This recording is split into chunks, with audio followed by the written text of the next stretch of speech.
Hey, how you doing? This is RJ. So today I'm going to have to start by giving you a little bit of context. Today is the 6th of June 2020 for anyone who is not listening to this on the day that I post it. And right now around the country there are protests that are turning into riots and looting and chaos and destruction. And I had no intention of actually speaking about this until I read an article yesterday that was published yesterday on the 5th, and it was an interview with Ta-Nehisi Coates. Now, for those of you who don't know Ta-Nehisi Coates, at present he is writing Captain America and has been for a little while. Before that, he wrote Black Panther. But the reason why I was going over this article was because I wanted to look at his idea of a hero and apply it to his words and to the character that he is now writing. And I have done several videos on how he tries to promote his progressive agenda, quote unquote progressive agenda, into the material that he writes, especially the comic stories that he writes. I'll take some of those and put them in the description if you want to hear more about what he does in these instances. But as I was going through this article to pick out these points about hero and talk about hero and how what he sees as an actual hero is really an inversion of the idea of hero itself, all of that I'm going to have to talk about in another video. Because as I was going through this article a second time to put down my notes, I realized something that I really just have to share with you. And this point is the fact that if you look around you today and see these protests turning into riots, turning into civil unrest, turning into chaos, turning into looting and destruction, if you look at this and say to yourself, this is really bad, well, I got news for you. You ain't seen nothing yet. Because what we see today, what we see around us today, is simply a dress rehearsal. It is simply a practice run. It is so that people who know how to riot can hone their skills and teach the other people who don't know how to riot how to do it effectively. And what is this a dress rehearsal for? Well, it is a dress rehearsal for November when the election comes. Because everybody, most everybody anyways, of all political stripes are now looking at the election and saying that, well, you know what? It really looks like the Democrats are not going to be able to win at all. Unless something really drastic happens between now and November, they're simply not going to win. Donald Trump is going to win a second term. And if we look at the people who are avowed socialists and communists, they've already given up on the Democratic Party when they didn't elect Bernie Sanders. So they just gave up then. And in their own words, gave up on pretending to actually engage with the democratic process. But the people who are actually within the Democratic Party and are still supporting their candidate, even these people are admitting that their candidate is probably not going to win. But the point is, just because their candidate is not going to win, they have not given up on the idea of winning. So if they lose the election, what are they going to do in order to win? Well, they are going to start massive civil unrest. This is the plan come November. It is that they are going to win through violence. Because they've already tried the democratic process and it didn't do them any good. They've already tried a number of times to use deception to negate the democratic process and that did them no good. And so all they have left is violence. And since these people, these progressives, have an ideology which simply boils down to power, this can't be a shock to anyone. What they are going to do is institute violence on a massive scale come November. This is what they wish to do anyways. And they are going to try to bring this about. And the reason why we see what we see today around us is because, again, this is a dress rehearsal to teach people how to riot correctly so that they can bring about this massive civil unrest. Now, I'm going to go through this article to show you exactly what I'm talking about and what they're trying to promote. Because how are they going to bring about this massive civil unrest? Under what banner are they going to bring it about? Well, just like Antifa is using the banner of anti-fascism to bring about actual fascism, what these people who want this civil unrest are going to do is they're going to use the banner of nonviolent protests in order to bring about violent unrest. Now, before I even get into this article itself, there are a couple of things that I'll have to go over. First of all, again, who is Ta-Nehisi Coates? Well, he's the writer of Captain America, but more than that. In progressive circles, he's seen as a quasi-intellectual, quasi-celebrity. And he has written other things besides comics. He has written books which have gotten progressive awards, which gives him status of a quasi-intellectual, and he has used these awards to write for various progressive news agencies and to put out statements about progressive causes that people rally around. At the same time, this has led him to things like his appearance before, I think it was a subcommittee of Congress, along with Danny Glover, so that they could explain to this committee of Congress what modern slave reparations should look like. Again, this gives him a quasi-celebrity status in the eyes of the progressives who know him. Secondly, I'll have to state that the way that I go through these articles you may find a little bit odd. But you have to do it in order to understand anything rationally with these articles. Because with a normal article, with a normal argument that is being laid out, the way that it is rationally laid out so that you can understand it is, at the beginning, you give your thesis statement. And then you take the entire body of your article and you put your facts in there and you try to prove the point that you have stated in your thesis. Once you have given what you feel is sufficient evidence to prove the point, then at the end you restate your thesis so that it brings the mind of the reader back to the original thesis, and in doing so allows the reader to then make up his mind whether or not you have reached the burden of proof of actually proving what you set out to prove to begin with. But this is not the way a progressive argument, if you want to call it that, takes place.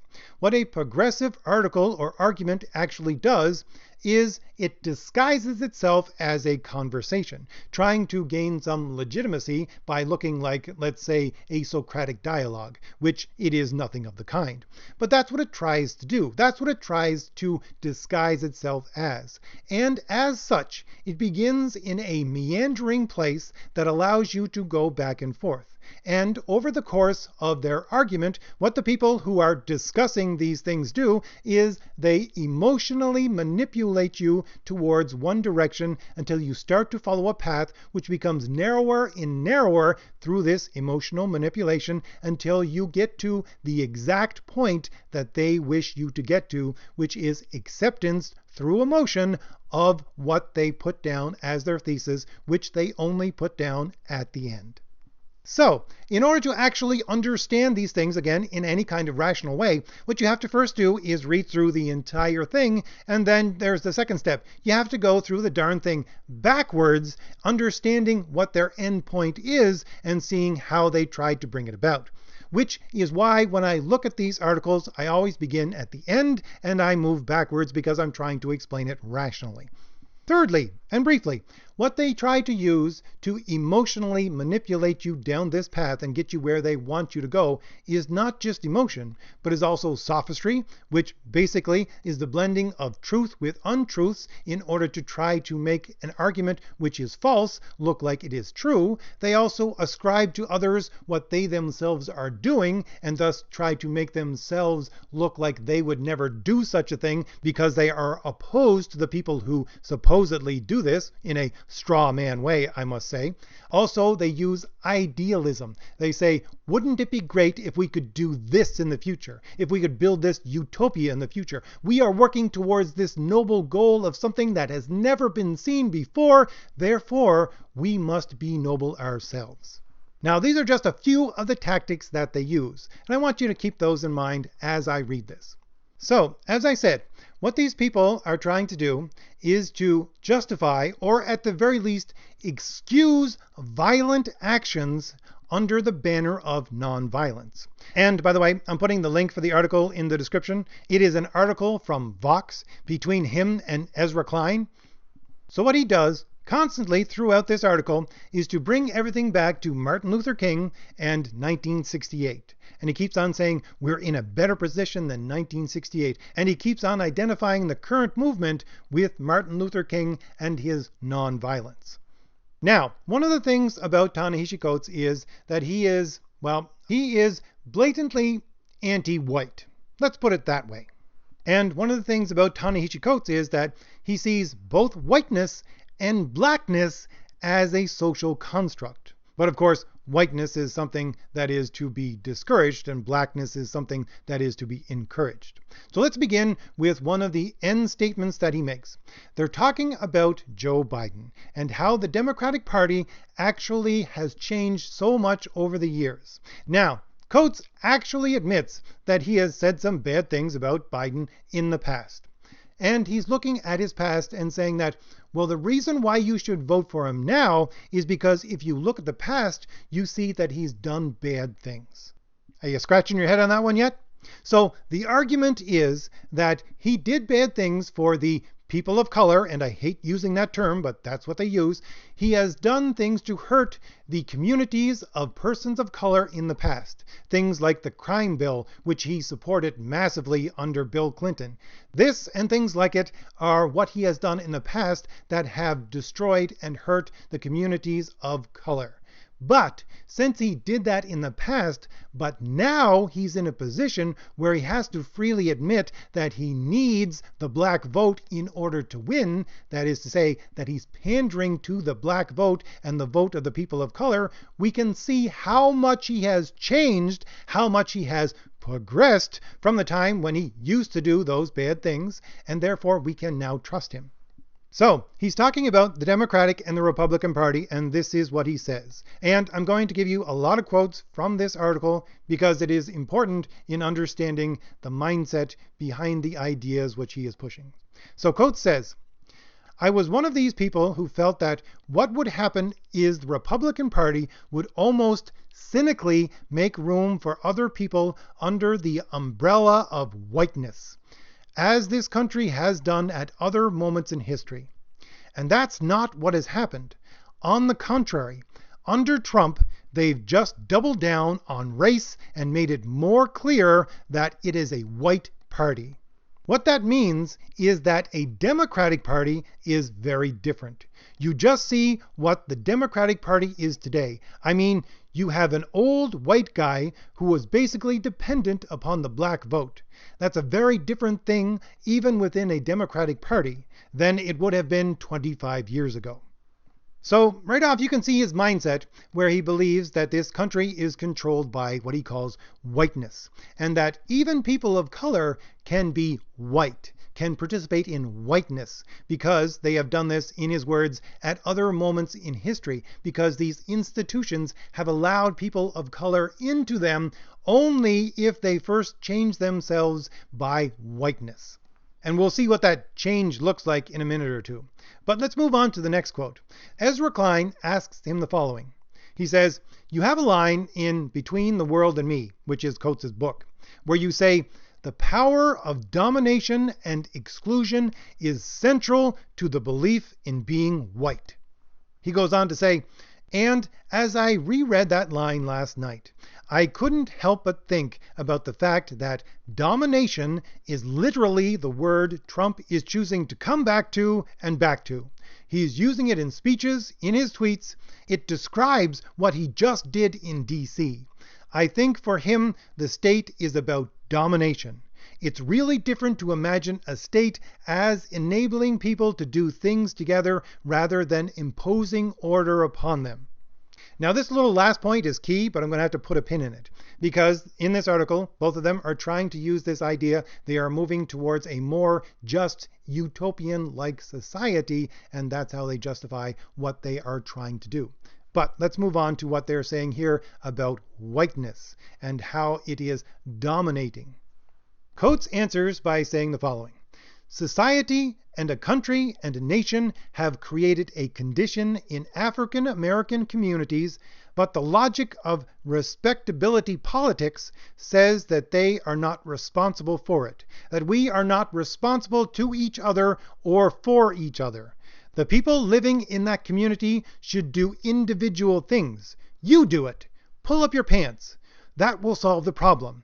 It's like these little individual actions can actually solve huge public health problems. I think that sort of vocabulary damages the idea of the public itself.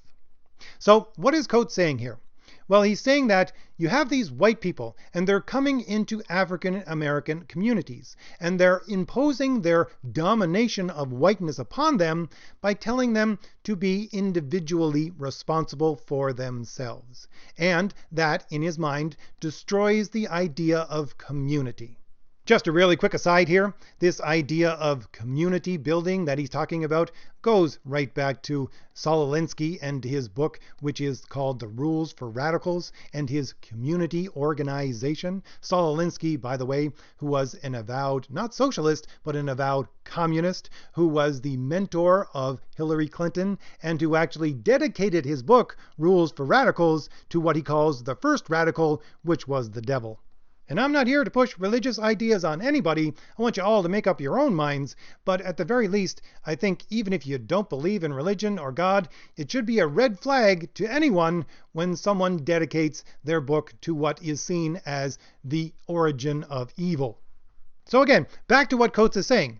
He's saying that what these white people are doing is telling them to be responsible for their individual selves. This is breaking apart their community because the white people are trying to say, look, every individual should be responsible for himself, and when every individual is responsible for themselves, therefore it will bring about a more healthy community. But Coates is trying to say, no, that's not the way it works at all. We don't have to take responsibility individually. What we have to do is take responsibility collectively, as a community, and that we have to be responsible for each other.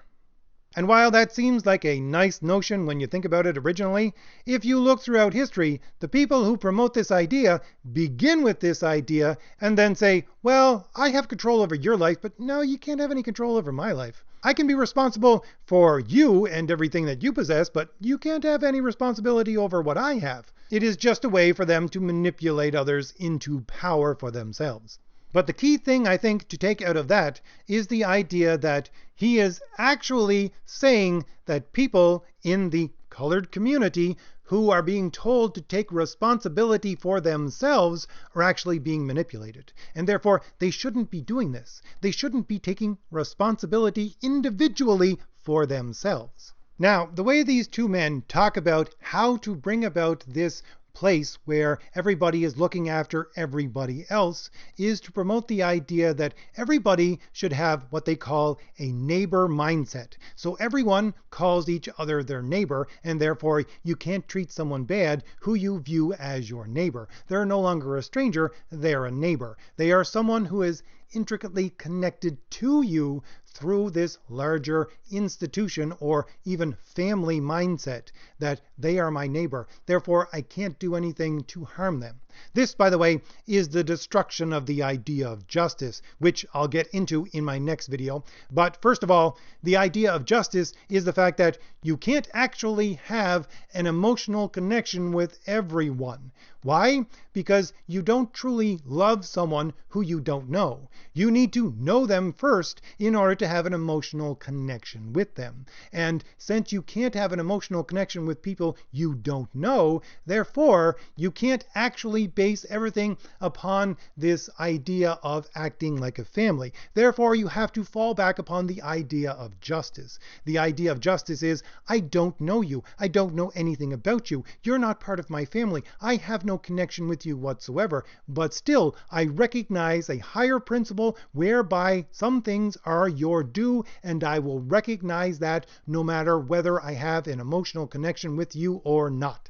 But what these two men are trying to bring about here is the idea that everyone is everyone else's neighbor, your extended family, as it were. So you need to have an emotional connection with everyone. But of course, you realize that you can't have an emotional connection with people you don't know. So what is your emotional connection with? Well, it's with, of course, the color of their skin or some other identity marker that you can then identify with. And this, again, just leads to the dehumanization of these people rather than the treating of them like they were family, like they were neighbors. They come back to this idea over and over again, but it also brings to mind that very curious connection with the idea that, well, what happened over in the USSR? What did you have to call everybody? Well, everyone was your comrade. No one was supposed to have an actual title. You're supposed to think of everyone as your comrade. It's funny how close this idea of everyone is your neighbor is to that. So I'll just give you one of the short quotes when they talk about this neighbor idea. Coates says, "We deploy the police force so much. We do it so easily and so casually and so habitually. And the only thing making me feel somewhat good about this moment is going back to this concept of a neighbor. It is quite clear in the cities around the country there is at least a critical mass of people who look at George Floyd and say, 'That's my neighbor, and this is intolerable. This can't continue.'" So here we start to get into the point of what he is trying to prove.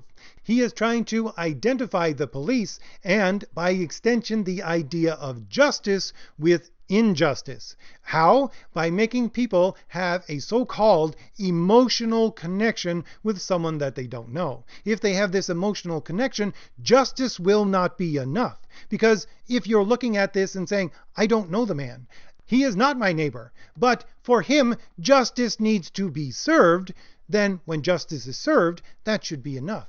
But for them, they don't see justice as enough. Therefore, they need to discount the idea of justice and move you forward into an idea of violence and revenge, which we'll get to in a moment. And he gets into this once again by talking about people of color, and this is what he says. He says, "How do you get to a place where you have a critical mass and hopefully a majority of non-black people in this country who don't look at black folks and are more likely to think of a criminal when they see them? That's a very different place." He continues, "The obvious retort to that from some right-wing folks is, when black people stop committing the majority of crimes. But even in that argument is the acceptance that it's about black people, that something about them specifically is causing this, as opposed to looking at and saying this is a group of people who we've made black. There's a group of people who we've put into this condition and asking, what is it about the environment that's causing this to be the cause in the first place?" So here we have a tying together of a couple of the things which he has talked about previous in my video. What he is talking about is, first of all, that black people shouldn't have to take responsibility individually for themselves. They need to think about it in this communal way. But at the same time, this community is being oppressed by the white people who are saying that they need to take responsibility individually. But again, he thinks about whiteness and blackness not in terms of who is actually physically white and black. He's talking about blackness in the form that it is a form of oppression that people who contribute to whiteness are setting directly upon, deliberately upon, people that they deem as being black. So it's not specifically about people who are actually black, because again, that would lead back to responsibility of the individual. No, it's about this group of people who were not even born black, but were made that way by the oppression of whiteness. And so here we have the entire community of them now not having to take any responsibility for what the community themselves do either. Why? Because they were backed into a corner by the people imposing whiteness upon them. You see, as he says, they are a group of people who we've made black, a group of people who we've put into this condition. You see how there is a complete lack of responsibility on the part of the people that he is talking about, because they are the victims of another group, which is the group that imposes whiteness. And he says this type of thing more than once. He goes on to say, "The thing that immediately occurred to me is just the basic thought experiment." Now, he doesn't actually mean a thought experiment which is conducted in a rational way. He's talking about, now you need to feel these things, so actually conform your thoughts to these feelings which I'm going to present to you. But let me continue. This is his thought experiment. He says, "Imagine a police force that doesn't show up in riot gear. Do people feel okay throwing things at them? Or do they react differently? When you deploy in the armor and weaponry of war, isn't that in and of itself provocation? I think people hearing this might say that the police have to make this show of force. But do they? I'm not sure it's true. Now, here we have him ascribing to the people he is putting on the other side of him his reaction. He is saying that people are saying that the police need to make a show of force. First of all, I don't know anyone who's saying that. And second of all, that's not what the police are doing at all. The police have to actually be prepared according to reality, according to what they are going to face, or they are going to get squashed. They need simply to be prepared. They don't do these things by showing up in armor and riot gear because they need to make a show of force. They need to do these things in order to say, look, we're prepared. So if something happens, we're prepared. But again, let's look at the other end of this argument. He's saying, if the police show up in riot gear and have weapons, well, what is that? Well, that's a provocation. And so you have these people, again, these communities of color, and you have these police showing up in riot gear in their communities. Of course they're going to riot. Why? Because they're forced into rioting by this provocation of police showing up in riot gear. Once again, this is a complete denial of responsibility on the part of these communities or these individuals who are starting these riots. And what does he base his entire argument upon? He bases it upon a question which he leaves open in the mind of the reader by saying, if the police were just to show up and didn't have any riot gear on, do you think people would throw things at them? His answer, which he doesn't actually give himself, is for the people in their minds to believe that no, they would just be welcomed with open arms. So he goes on to say, I think even if you say we're going to have a military, it's a difference between valorizing war and viewing it as a necessary evil. So he's saying that violence is sometimes a necessary evil, but he goes from that fairly rational basis and twists the entire thing around by redefining what human nature is in order to justify not violence by a state, but violence against the state. But he goes on to say in the very next paragraph, and yet, the inability to actually do things, to make it so those soldiers actually risk their lives less, it's deep in our bones. This is deep in Western philosophy. This notion that man is naturally in a state of war. That if you let us alone, what we would do is we would go and kill each other. Is that true? Or is that just an assumption that we made? I'm all here for the conversation that says maybe we should start from somewhere else. And then Ezra Klein goes on to say the following. I just did a conversation with Rutger Bregman, who wrote this book called Humankind, which is all about how you would build a society on this very different view of human nature. We've used the idea that if you do something to me, I should do it back. The state works like that. If you do something awful and violent, we will do something awful and violent back to you. And the question his book raises is, does that actually work? What would it mean for the state to treat you in the way it wants you to treat others, not in the way you perhaps did just treat others? Now, here we have a bit to unpack, because here you have both of these men saying that we need to take the old idea of human nature and just chuck it out the window. This is what I'm always talking about in my videos. They deny this idea that we have any human nature really at all. Or at the very least, they want to start from this idea that human beings are naturally good. But of course, the idea that we have some kind of broken human nature is actually proven by history. And the idea that we might have a human nature whereby if you leave us all alone, everything will be roses and buttercups, has been proven false through history. But of course, they make it sound like, first of all, it is something that actually can be the case. How do they do that? By, again, ascribing to their opponents things that don't actually exist, by making straw man arguments, by saying that in Western philosophy, we're told that our human nature is in a state of war with each other.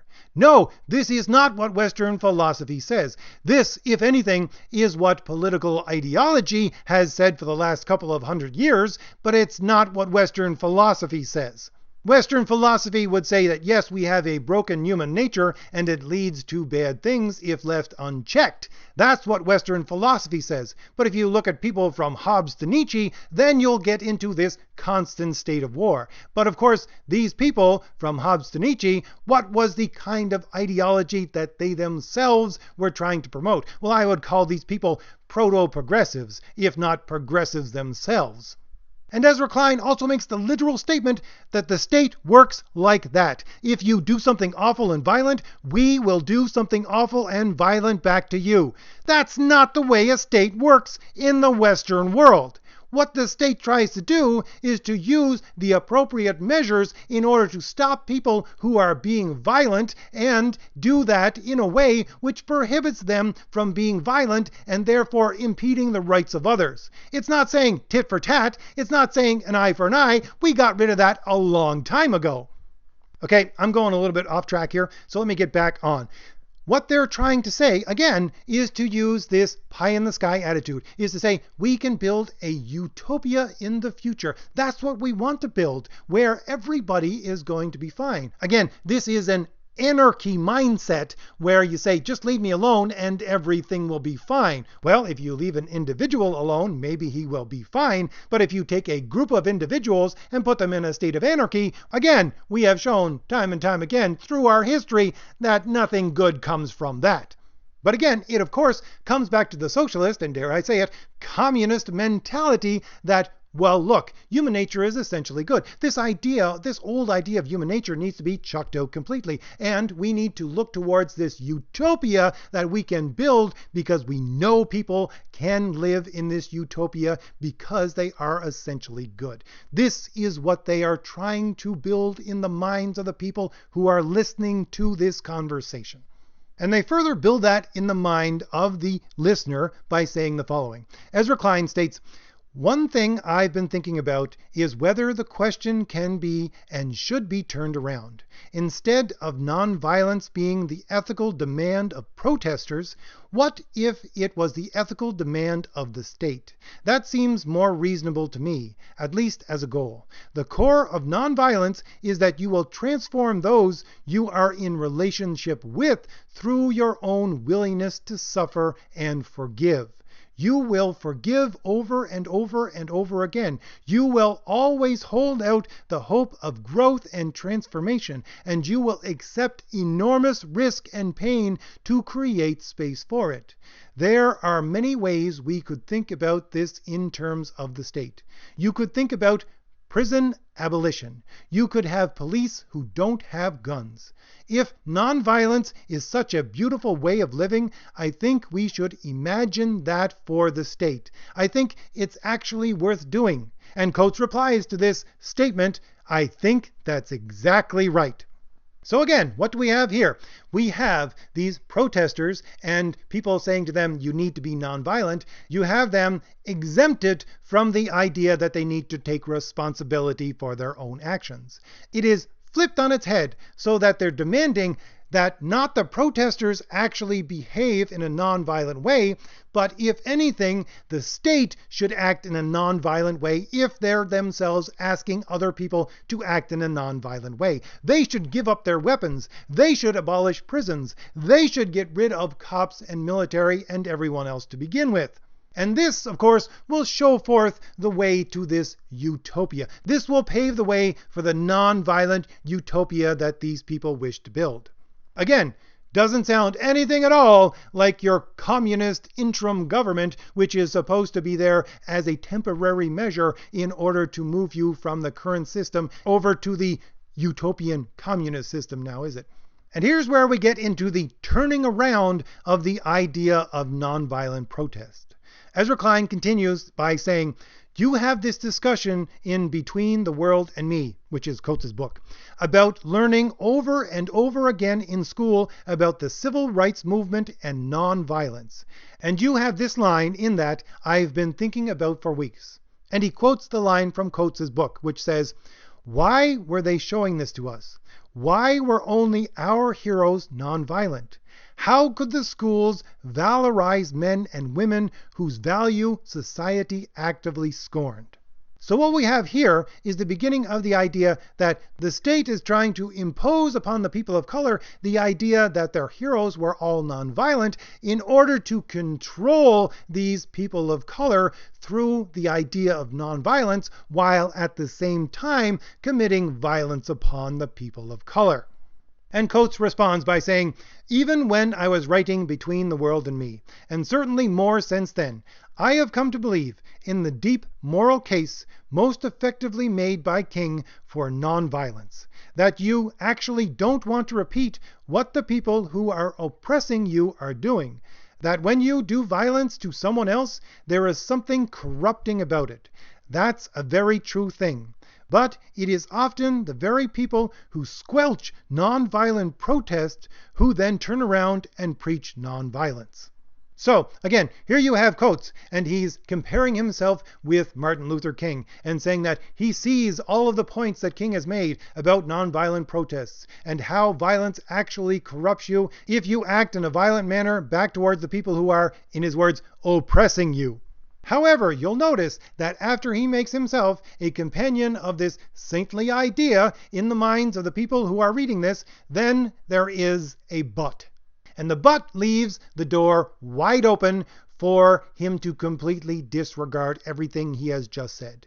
He begins again by saying that very often the people who squash these nonviolent protests are the people going around preaching to other people to be nonviolent. And Coates goes on to say the following, "And then you see like a video like that, and that could have been you or your son or your husband. What is the natural reaction? Is it to form a committee and present a list of possible reforms? Is it what we will call nonviolent protest? Well, we tried that. That was Calvin Kaepernick taking the knee. And he was driven out of his job and out of his profession, not just by the NFL, but by the President of the United States. So, what is the natural reaction? Black people are human beings too. They get angry, they get sad, they get depressed. They have natural reactions to things."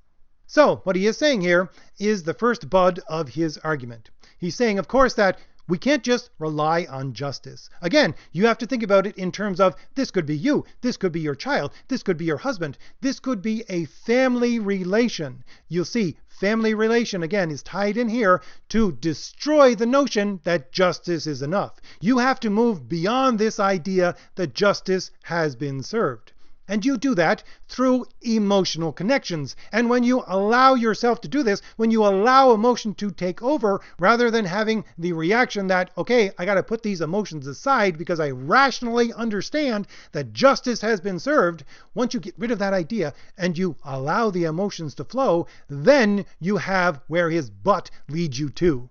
If you're steeped in these emotions, you don't start thinking, well, I'm going to form a committee and do something rational to try to stop this. No, that's not going to be enough, because your emotions will carry you beyond that. You don't do something that is non-violent, because we've already been shown that when you do non-violent things, you're going to get nowhere. Therefore, naturally, according to him, your emotions will carry you into what? Into getting depressed, into getting sad, into getting angry. Once again, you see that this is a state which is brought about naturally in his words. It is not something that is an actual choice. And since it's not an actual choice on behalf of black people, as he says here, then they don't have to take responsibility for these actions that flow from anger. They have been put into this position. They have been made black. They have been made to suffer oppression through whiteness. And since they have been backed into this corner, they are naturally going to react in this way. It is not an action on their part, and therefore they don't have to take responsibility for it. It is a reaction on their part, which is natural. And he doubles down on this idea by saying the following two statements. He says, and obviously there's a differential in power too. Again, always comes down to power. The people who are called to be nonviolent are the people with the ability to do the least amount of damage. Whereas we don't call upon those who have the most power and actually can do the most damage. So who's he talking about here? Well, he's talking again about the state. The state is the one who can do the most damage. That is who they should be focusing on. And he continues by saying, I don't like seeing people breaking windows or what we call looting. But by the same token, I don't like seeing a government in Ferguson looting its citizens. I don't like seeing a state where big corporations on Wall Street are allowed to effectively loot people through the way they design their home loans. It's always messy. Now, here we have a reflection of something that Coates has stated before that committee of Congress. He's saying that, look, you have these black people, and they are being systematically looted by the people who run the banks and Wall Street. And therefore, people are robbing from them. Therefore, you're actually just going to be giving them back the money that was stolen from them in the first place. But here, he takes that notion further and says, look, you have these people, and they have been looted over and over and over again, and therefore, when they themselves loot, all they're doing is taking back what is rightfully theirs. Once again, this is justification, or at the very least, an apology for the act of looting and violence and chaos. Coates then takes this justification for violence and chaos and then applies it to his real target. Because you see, at first, the target was this amorphous idea of the state, and how the state uses its power to oppress in a violent way. And then they went downward from that to war. And then they went downward from that to soldier. And they went downward from that to the police. And now he's talking about how the idea of the police and everything else in between, which is the police state, is connected to the leader that is currently in control by saying the following. It is pretty clear that the war-making part of being head of state was the part that most appeals to Donald Trump. What does this mean for the election? It may be true that Donald Trump will win. Maybe this will lead to some sort of white backlash that ultimately helps him. I can't really call that. But what I will say is this is a massive denial of legitimacy. Donald Trump may win the election in November, but he will be a ruler and not a president. I think that those things need to be distinguished. When you're calling out the military to repress protests that are in cities across the country, not just in ghettos and in hoods, all you have is force at that point. Most likely, if he wins, he'll be someone who won with a minority of votes 2 times, which will be the first in American history, and violence will be the tool by which he rules. Once again, we have Coates here painting his enemy in a straw man kind of way, attributing to his enemy the very means which he himself wishes to employ, and by such an argument is stating his own saintly measures by which he wishes to act and other people to act in a violent and chaotic way. He also states that connection by saying, I would argue that feeling has been nationalized. I don't know that everyone in America feels that way, but I think large swaths of Americans now feel that Trump is the police, and they feel about Trump the way we feel about cops. That is, somebody that rules basically by power. However, he also goes on to say that he feels that right now, even with all of this going on, we are in a better position than in 1968 when the nonviolent protests of Martin Luther King were taking place. Why? Because there are, again, massive swaths of the population of America who are sympathetic to their cause, which is exactly what he is depending upon. And Ezra Klein tops this off by saying the following. And again, you have to remember, I'm reading this backwards from the entire article. He says, I'm glad you brought in the word legitimacy. This is an election year. In some ways, I'm more afraid of the situation you just described. If Donald Trump is reelected in a way that does not feel legitimate to the people, if he loses by more votes than he did in 2016, or there's a contested vote situation, this could turn out badly. Legitimacy crises are scary things. So I know this is a long video, but let's go back over this just one more time really quickly to see what he's trying to say. What he's saying is that, look, I like nonviolence. That is an actual good idea. But the thing is that you have these people of color, and they're put into this position. They're backed into a corner by whiteness. And so it is not just for blacks, but also for other people of color. And so when they act, it's not actually an action that they themselves would undertake. It is an emotional reaction to being put into a corner. And this emotional reaction is anger and violence. And when they commit acts of anger and violence and chaos and looting, what they're doing is actually trying to take back what they themselves have been robbed of. And so, if this is what is happening with the police, and as he says, a good number of people out there in America now equate Donald Trump with the police, since so-called we have this mindset now that you can revolt against the police justly because they're using unjust power in order to oppress you, and he is connecting Donald Trump quite literally directly with the idea of the police, then what he is saying is that when November comes about and Donald Trump actually wins, because he admits he's probably going to win, when this happens, people are not going to see that as legitimate because, like the police, all that he's doing is imposing things upon them by power. And by imposing things upon them by power, he is backing them into a corner, and these other people who are not actually people of color and to sympathize with everything that's going on with the people of color in this situation